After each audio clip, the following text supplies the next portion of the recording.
Welcome back to Tipping Point. I'm your host, Kara McKinney. There's a lot of legislation going back and forth on whether or not the state can or should be allowed to take your child away from you if you don't want to trans them. But the reason why there are systems in place for that already, in which the left can just use that pre-existing framework for their own political ends, means we need to take a closer look at the system itself. Too often we see good parents caught in the crosshairs of CPS, while truly neglectful and even abusive parents seem to get away with it until it's too late for the child. Our next guest tonight is calling on Georgia Governor Brian Kemp to look into how his state is a hotbed for such government corruption, particularly when it comes to separating families with no evidence of abuse or neglect. Here's a clip of his plea. This video is for Brian Kemp, the governor of Georgia, and it's not going to be like my usual videos with all the fancy edits and all of that. This is just me talking to you, Brian Kemp, man to man.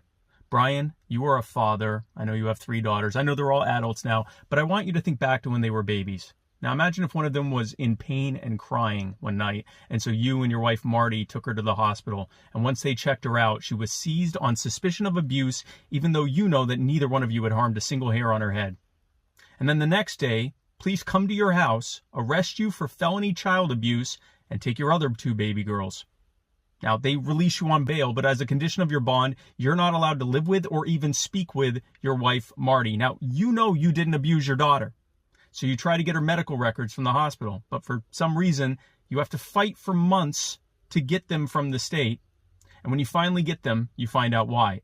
Those tests and exams that they did say that she has a chronic health condition which explains all of her injuries, and that's when you realize that the Department of Family and Children's Services is trying to hide it. That hypothetical you use in the clip we just showed about the governor isn't just a hypothetical to the Hernandez family that we've spoken about before on this show, is it?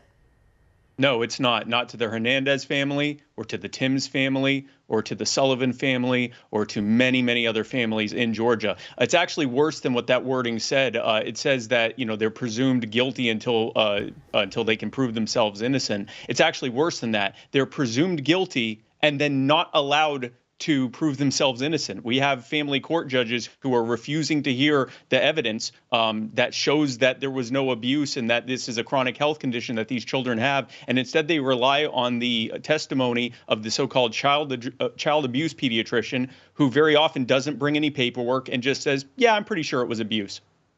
And why the railroading? Why would some of these state agencies be so vested in, listening to one person and then excluding all the exculpatory evidence and not paying it much mind?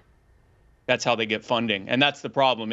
The system is set up in such a way that in order to maximize the funding that they get both from the state of Georgia and from the federal government through a title in the Social Security Act, the more times they say that there is abuse, the more money they get. And if that child has a chronic health condition, which they then acknowledge after they've taken it from the parents, first they say it's abuse, and then once they have the child seized, they go, oh, this child has a chronic health condition. They get even more money. And then when they place that child for adoption, they get even more money. And not only do the departments get more money, the actual individuals involved in the system get more money. The child abuse physician, the caseworkers, the court judge, everyone involved is basically being paid off. And at this point, it amounts to a child trafficking operation. They are being paid to take children from innocent families and give them to another family. That's child trafficking.